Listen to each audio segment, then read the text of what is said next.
wa masuala ya siasa kupitia Chama cha Demokrasia na Maendeleo Chadema atajitambulisha kwa majina kwanza ili wamfahamu kwa ubini wake. Kwa majina yangu naitwa Emmanuel Herman Bukuru, ni mwenyekiti wa tawi wa Chama cha Demokrasia na Maendeleo. Nataka kwanza unisaidie unipe uelewa tofauti ya neno uhaini na ugaidi. Maana tunafahamu 2021 nataka unisaidie au unipe uelewa wa maneno haya ugaidi na uhaini tofauti yake, kwa maana 2021 mwenyekiti wenu mstaafu Freeman Mbowe alikumbwa na mashtaka na kesi ya ugaidi. Mwaka huu 2025 mwenyekiti wenu mpya ambaye alichaguliwa mwezi wa 12 kakumbwa naye na kesi ya aina hiyo hiyo ambao yeye ni ya uhaini, ila ni kesi ambazo zinafanana ila zinapishana kwa vitendo na nadharia zake. Kwa ufupi, kesi hizi kwa nchi yetu zimekuwa ni kesi ambazo zimekuwa zinajirudia, lakini zinajirudia pale panapokuwa na jambo fulani ambacho chama cha siasa kinapokuwa kimelenga kwamba tunahitaji kufanya jambo fulani. Kwa hivyo wanapokuwa wanahitaji kufanya jambo fulani, chama tawala na serikali iliyoko madarakani wakiona lile jambo litakuwa na athari kwa chama tawala na serikali yake, huwa wanatengeneza slogan fulani ya kumpa kiongozi mwenye lile jambo alilolianzisha ili kumtoa kwenye mudi ya lengo. Tunaposema kwamba 2021 na 21 kipindi Mbowe anapewa kesi ya ugaidi, kulikuwa na jambo ambalo ni ukuta. Ukuta ulikuwa umelenga katika mambo ya mtawala aliyokuwa akiwafanyia viongozi wa vyama vya siasa. Napenda kutumia vyama vya siasa kwa sababu sioni kama kuna upinzani ndani ya nchi hii, japo viongozi na watawala na wana CCM huwa wanasema ni vyama vya upinzani, lakini mimi napenda kutumia lugha hii kwamba si vyama vya upinzani isipokuwa ni vyama vya siasa. Ni vyama vya siasa kama CCM walivyo, ni chama cha siasa kama Chadema walivyo, ni chama cha siasa kama ACT walivyo, kama NLD walivyo, TLP, NCCR na vyama vyovyote vile ambavyo vimesajiliwa kwa mujibu wa sheria za nchi hii. Kwa hiyo waliposema kwamba operation Ukuta, Mbowe walimtengenezea issue moja, wakampa kesi ya ugaidi, walimkamatia Mwanza. Baada ya kumkamatia Mwanza, walimsafirisha mpaka Dar es Salaam, wakamweka ndani ya miezi 8. Baada ya kumweka ndani, kilichofanyika ile operation Ukuta ilikomea pale pale. Sasa nini maana ya ugaidi? Ugaidi unaweza kuwa na maelezo mengi. Tusaidie maelezo kwa kifupi zaidi ili tuende kwenye uhaini. Kwa watu ugaidi utaelezea tu kwamba viashiria vyake ni vipi na uhaini viashiria vyake ni vipi? Mfano nikitaka kusema kwamba ugaidi, kuna vitu fulani kipindi wanamkamata Mbowe walijaribu kuvizungumza. Wakasema amejipanga kulipua masheli ya mafuta, kulipua vituo fulani vya mafuta, majengo fulani na vitu kadha wa kadha. Kwa hiyo hicho kikawa ndio msingi wa kichwa cha ugaidi wake. Akakaa ndani zaidi ya miezi 8 baada ya kusema kwamba alikuwa anataka kulipua masheli, kufanyaje. Kwa swala la ugaidi ni mtu kujitoa muhanga kulipua au kuhatarisha kundi la watu fulani walipokaa, akajifungia mabomu, akafika katikati yao, akalipuka na kafa na watu wengi. Kama tunavyosikia kwa wenzetu huko nje kwamba watu wanajifanya wanajitoa wahanga, wanalipua watu, wanaua watu. Kwa ufupi tu ndio neno ambalo naweza nikasema kama ninavyolisikia tafasiri kidogo ya ugaidi.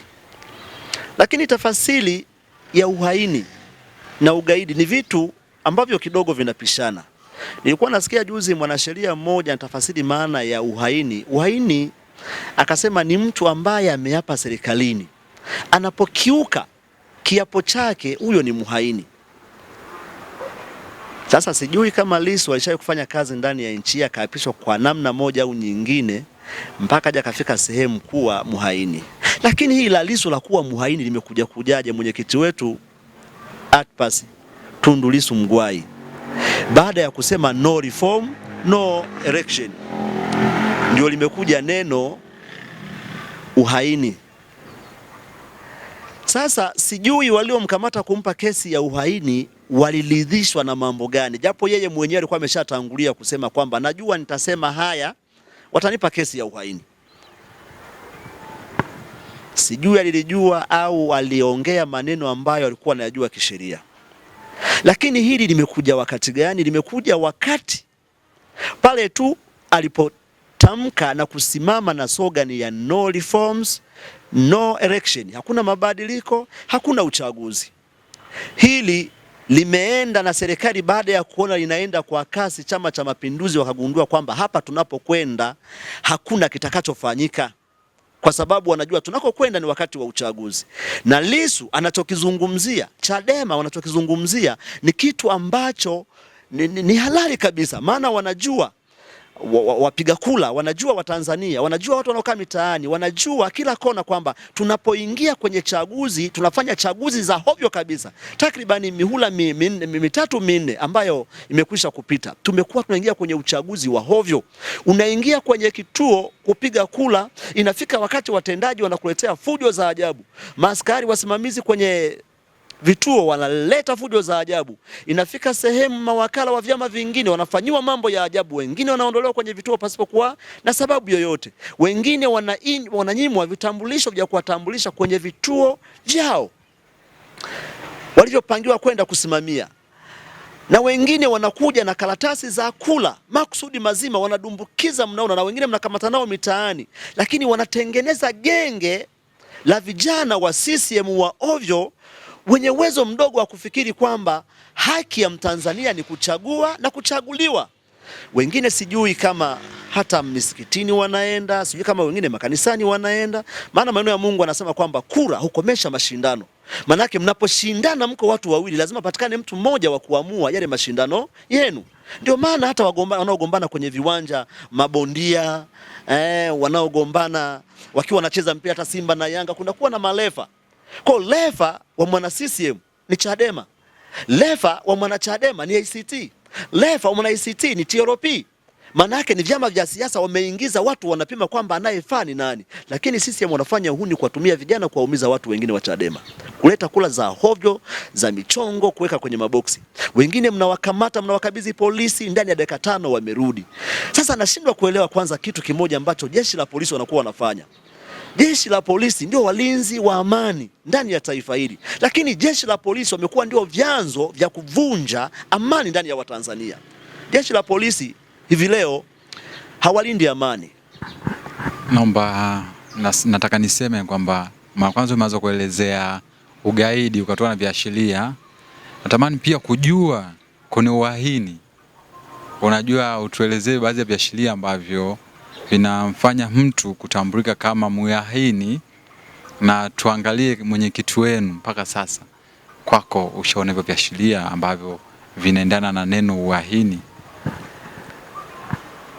Naweza nikasema ndio, viashiria vya uhaini vinaonekana kisiasa. Vinaonekanaje kisiasa? Kama nilivyotangulia kusema, aliposema no reform no election, tayari imeonyesha moja kwa moja kwamba ni uhaini.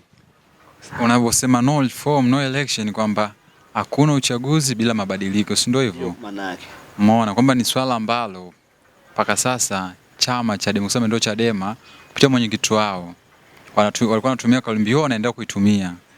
Tukija kwenye swala la uhaini, ni kwamba ni vile viashiria kwamba amefanya tukio fulani, umeelewa, ameandaa kitu fulani.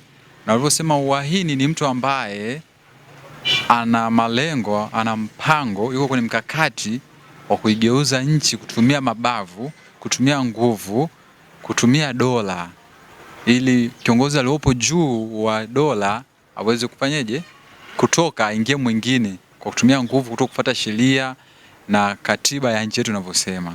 Kwa hiyo unaposema no reform no election, kwangu sioni kama ina sensu neno uhaini. Tunaposema neno la uhaini kwa Chama cha Mapinduzi na serikali yake, unaweza ukasema ndio au sio. Haya ni majibu mawili tofauti ambayo kidogo anaweza kukupa shida. Tunaposema no reform, yani hakuna uchaguzi, hakuna mabadiliko. Ninaamini na Watanzania pia wanaamini kwamba si rahisi kumnyang'anya mtu mwenye nguvu. Ukimnyang'anya mtu mwenye nguvu lazima mtanyang'anyana. Ukimnyang'anya mtu mwenye nguvu lazima mtanyang'anyana, kwa sababu hata kubali ukamnyang'anya kiwepesi. Kwa sababu gani?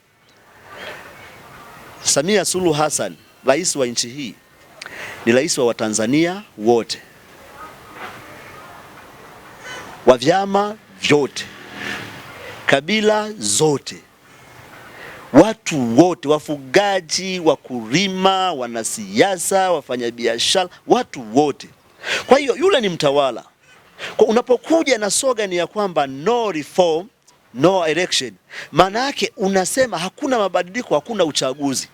Na lugha ambayo mwenyekiti wangu amekuwa anaitumia kwamba bila mabadiliko hakuna uchaguzi. Chama cha Mapinduzi na watawala wake lazima washtuke kwamba huyu mtu anawafanyia uhaini. Kwa nini washtuke kwamba wanafanyiwa uhaini? Maana wanajua wao wamekuwa wanatufanyia uhaini kwa kuchagua sisi kama wananchi viongozi tunaowataka, wanatupola, wanaita viongozi ambao hatuwataki. Wao ndio wanatufanyia uhaini.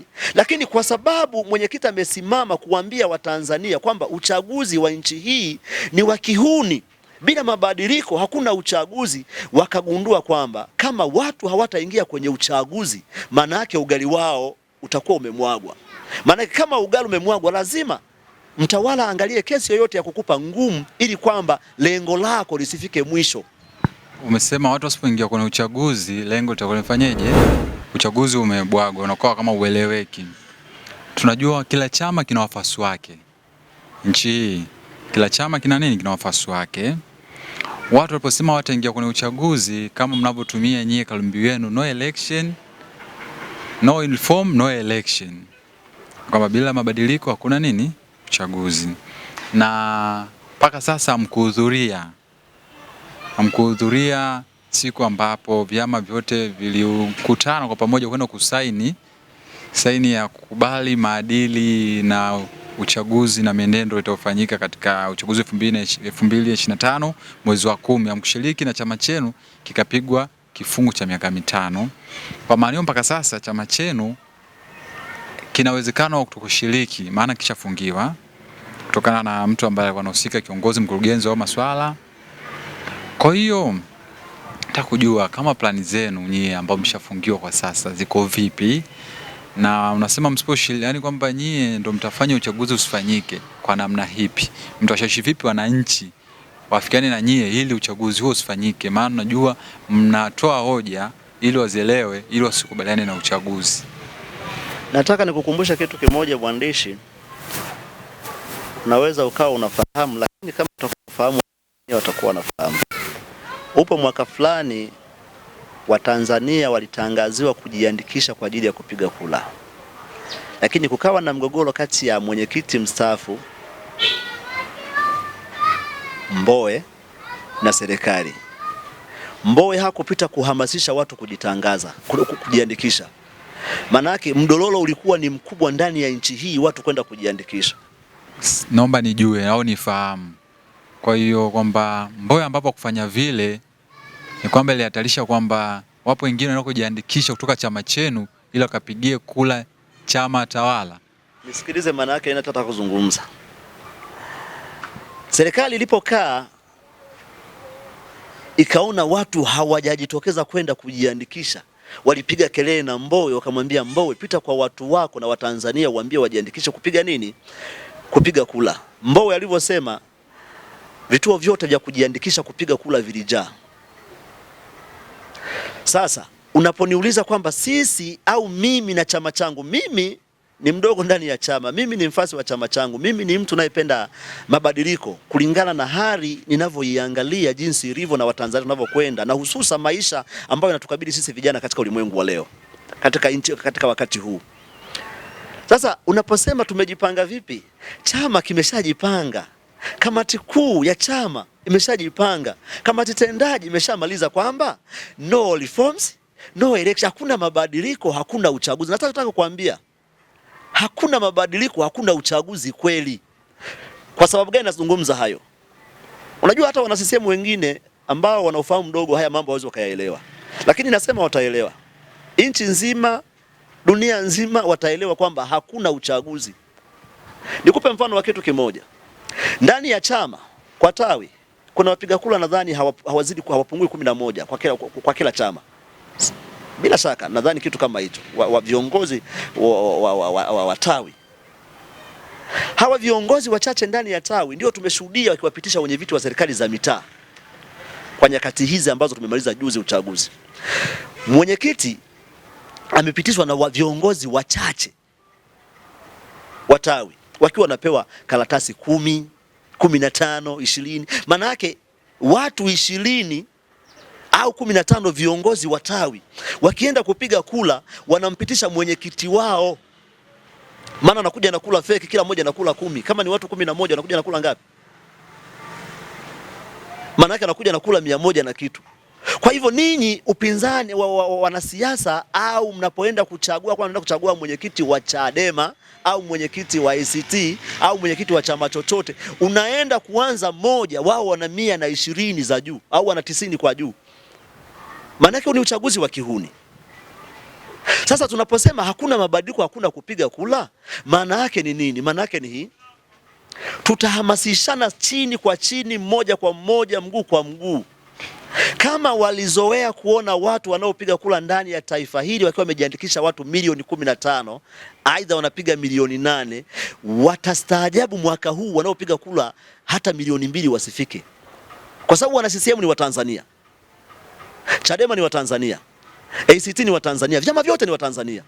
Ila chama tawala kinataka kuwafanya kwamba wana Chadema ni wakuja ndani ya nchi hii, wanaotakiwa kuishi, wanaotakiwa kusurvive, wanaotakiwa kuishi maisha ya bata, wanaohitaji kunyanyasa wengine ni wana CCM kuwanyanyasa watu ambao kwenye vyama vya siasa. Huku wanasahau ya kwamba na Chama cha Mapinduzi ni chama cha siasa.